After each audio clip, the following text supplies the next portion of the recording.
learn about the demise of the Pokemon card manufacturing industry, stick around till the end. But for now, I'd like to talk about the decline of Pokemon cards from the beginning to the end. So, at the beginning, if you know, Pokemon cards were created by Wizards of the Coast. Today, the cards are made by Express.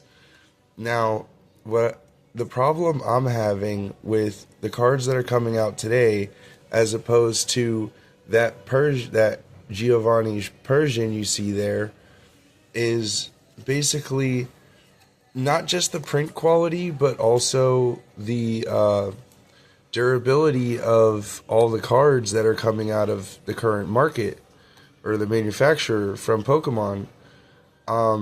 But I have a couple of examples here to show you and getting into it. So this is one of the originals from Wizards of the Coast. This is a reprinted edition gym class card, but as you can tell, it's way more it's pretty durable, right?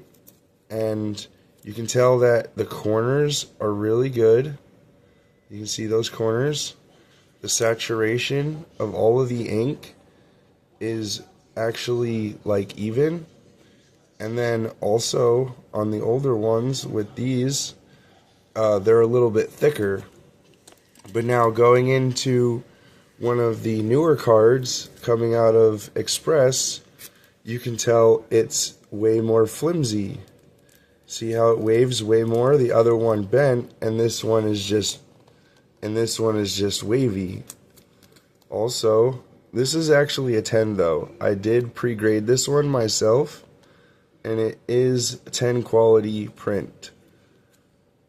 So I don't have a great example of their shoddy craftsmanship right now, but I do have a Japanese card here, and as you can tell, like, look at that texture. That texture is on point. You know what I mean? And so are the corners and the edges there. And then there is no white edging or crimp marks on the cards from front to back.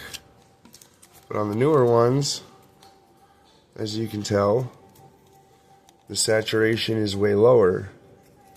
Sorry, that was really... There you go. But you know, you can tell that the saturation is lower on these cards.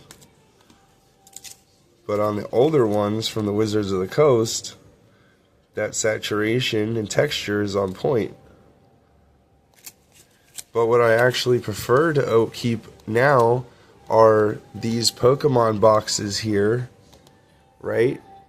And then what I prefer to open is actually these Japanese sets, because if you know about the old ratios are 1 in every 100 packs you would get a card like that Giovanni's Persian there.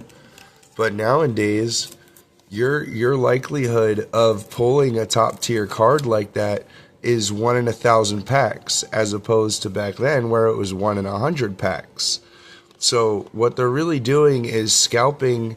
On top of the scalpers scalping the market, the Pokemon manufacturing company here in America is scalping the customers to continuously chase a dream of having one of those types of cards.